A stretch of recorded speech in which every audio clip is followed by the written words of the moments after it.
In the ancient land of Uz, there lived a man named Job, who was known for his unwavering faith and immense wealth. Job was a righteous man, blameless and upright, who feared God and shunned evil. He was blessed with a large family, abundant livestock, and vast riches, making him one of the greatest men in the East. One day, in the heavenly realms, a conversation took place between God and Satan. God praised Job for his righteousness, but Satan challenged this, suggesting that Job was faithful only because of his prosperity. "Stretch out your hand and strike everything he has," Satan proposed, "and he will surely curse you to your face." God, confident in Job's integrity, allowed Satan to test him, but not to harm him physically. Soon after, calamity struck. In a single day, Job received devastating news. His oxen and donkeys were stolen by raiders, his sheep and servants were consumed by fire, and his camels were taken by another band of raiders. Worst of all, a mighty wind collapsed the house where his children were feasting,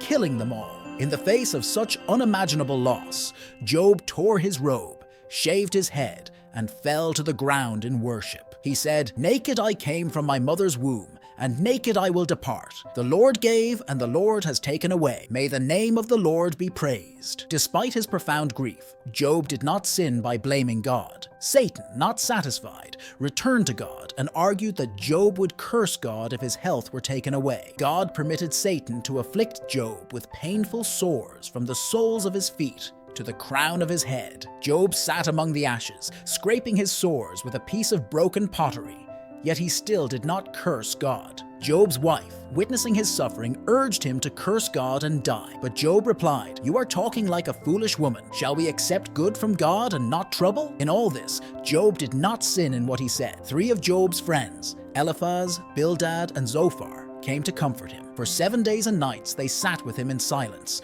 overwhelmed by his suffering. When they finally spoke, they suggested that Job's suffering must be a punishment for some hidden sin. But Job defended his innocence and sought to understand why he was being tested so severely. Amid his despair, Job cried out to God, longing for answers. He lamented his condition, but maintained his faith. Job's conversations with his friends and his appeals to God are recorded in a series of profound dialogues, exploring the nature of suffering and the justice of God. Finally, God answered Job out of a whirlwind, challenging him with questions that revealed the vastness and complexity of God's creation. "Where were you when I laid the earth's foundation?" God asked. Through these questions, Job realized the limits of human understanding and the sovereignty of God. Humbled and awestruck, Job responded, "I know that you can do all things. No purpose of yours can be thwarted. Surely I spoke of things I did not understand, things too wonderful for me to know." Job repented for questioning God's wisdom. God then restored Job's fortunes, giving him twice as much as he had before. Job's family and friends came to comfort him, and he was blessed with more children, livestock, and wealth than ever. Job lived a long, full life, witnessing God's faithfulness and mercy. The story of Job is a powerful testament to enduring faith in the face of overwhelming trials. It teaches us that even when we don't understand our suffering, we can trust in God's wisdom and goodness. Job's story encourages us to remain steadfast in our faith, knowing that God is with us through every hardship.